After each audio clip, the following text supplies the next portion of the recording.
네, 안녕하세요. 오늘은 우라늄 전쟁의 비밀, 광해 광업공단, 니제르, 프랑스에 조금 변화가 있어서 읽어보겠습니다. 1번, 세계에서 군부 쿠데타가 가장 많이 일어나는 곳으로 아프리카의 쿠데타 벨트가 있습니다. 아프리카 쿠데타 벨트는 기니, 말리, 부르키나파소, 니제르, 차드, 수단 6개국을 말합니다. 쿠데타 벨트 위쪽은 사람이 살 수 없는 사막이고 쿠데타 벨트 지역은 초원이지만 물 부족이 극심해서 농업이 힘든 지역입니다. 농업이 힘들다 보니 식량의 자급자족이 힘들어 한정된 자원으로 다투는 분쟁 지역이 되고 있죠. 이 지역은 과거 프랑스의 아프리카 식민지와 상당 부분이 겹쳐 있습니다. 프랑스 식민지 경험이 있어서 강한 반프랑스 성향이 있고 냉전 시대부터 소련이 공을 들이다 보니 러시아의 호의적입니다. 2023년 9월 쿠데타 벨트의 니제르에서 쿠데타가 일어납니다. 니제르도 과거 프랑스 식민지였습니다. 프랑스가 철수했지만 프랑스군이 2,000명 가깝게 주둔하면서 프랑스어가 국어인 나라로 운영되고 있죠. 새로 집권한 쿠데타 군부는 반프, 친러 성향이었습니다. 니제르 군부는 프랑스와 체결한 군사협정을 파기하고 러시아와 군사협력을 재개합니다. 프랑스가 아쉬운 것은 우라늄입니다. 우라늄 자체는 희귀한 금속은 아니죠. 지각에 2.8 ppm 정도가 분포되어 있어 코발트와 납보다 조금 더 희귀한 수준입니다. 우라늄은 희귀한 금속이 아니다 보니 매장량보다는 경제성 있는 함량이 매장된 지역이 중요합니다. 우라늄 함량이 1000 ppm 즉 0.1%를 넘어가는 지역이 발견되면 우라늄 광산으로 개발을 검토하게 됩니다. 니제르는 아프리카로서는 드물게 우라늄 함량이 500에서 3000 ppm 범위로 분포하고 있어서 우라늄 광산들이 개발되고 있습니다. 니제르의 우라늄 생산 점유율은 4% 정도입니다. 세계 전체로 보면 점유율이 높지는 않지만 EU나 프랑스 입장에서는 시각이 달라집니다. EU 우라늄 수입의 20%가 니제르산이고 프랑스가 우라늄 수입을 가장 많이 하는 곳이 바로 니제르입니다. 전력 생산의 75%를 원전에 의존하고 있는 프랑스는 니제르산 우라늄이 들어오지 않으면 문제가 생기는 구조인 것이죠. EU와 프랑스에 우라늄을 공급하는 국가는 니제르, 카자흐스탄, 러시아 순입니다. 카자흐스탄은 러시아인 비율이 절반을 넘어가는 러시아의 동맹국이고 러시아군이 주둔하는 국가입니다. 중립을 지향하지만 러시아의 영향력이 많이 작용하는 국가인 것이죠. 프랑스는 니제르를 제외하고는 러시아와 러시아의 영향권인 카자흐스탄에서 우라늄을 공급받고 있는 것입니다. 한마디로 공급망이 불안하다는 의미가 됩니다. 프랑스는 러시아가 카자흐스탄과 함께 우라늄 공급을 끊어도 니제르가 있다고 생각하고 있습니다. 믿는 구석인 니제르까지 우라늄 공급이 끊기면서 프랑스의 3대 우라늄 수입국이 모두 사라지는 것이죠. 니제르 군부는 프랑스의 우라늄 수출을 중단했고 2025년 6월에 프랑스 우라늄 생산기업 오라노 소유 광산을 무단 점유해버립니다. 프랑스는 니제르 군부의 배후에 러시아가 있다고 보고 있습니다. 31번. 프랑스는 2050년까지 원전 14기를 추가로 건설할 계획입니다. 원전 발전 비중이 높은 프랑스가 추가 원전까지 건설하는데 러시아가 니제르에서 프랑스의 핵심 이익을 건드리고 있는 것이죠. EU 국가들 중에서 프랑스가 러시아의 가장 강경한 이유 중 하나죠. 니제르의 우라늄은 프랑스나 유럽만의 문제가 아니라 미국도 이해관계가 걸려 있습니다. 미국 역시 원자력 발전 비중을 계속 높이고 있습니다.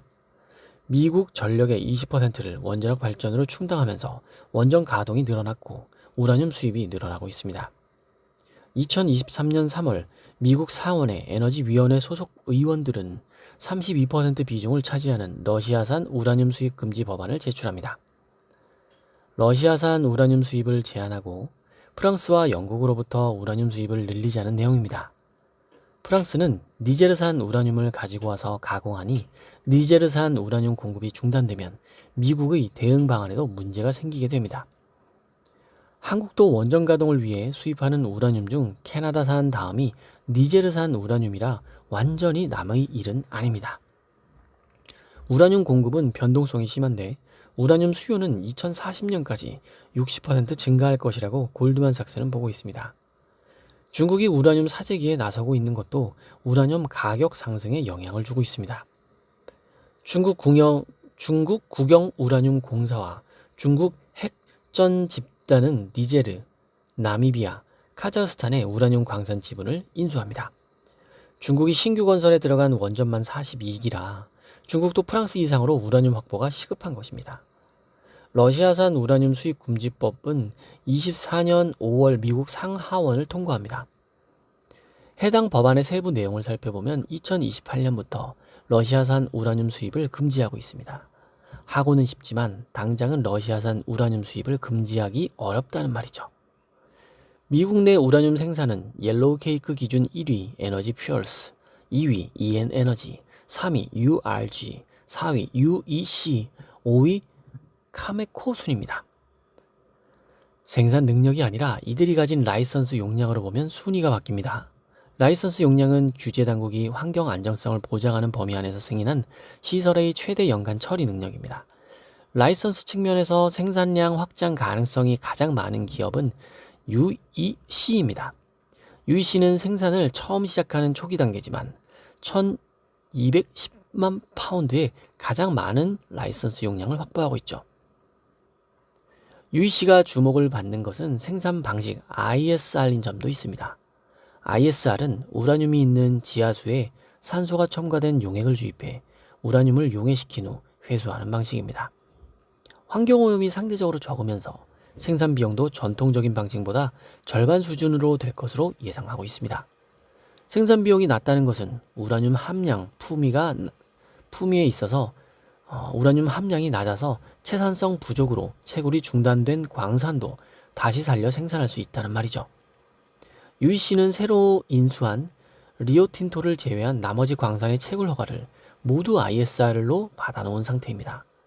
트럼프는 1980년부터 버려진 수백 개의 미국 우라늄 광산들의 채굴 허가를 내주는 행정명령을 패스트 트랙으로 추진하고 있습니다.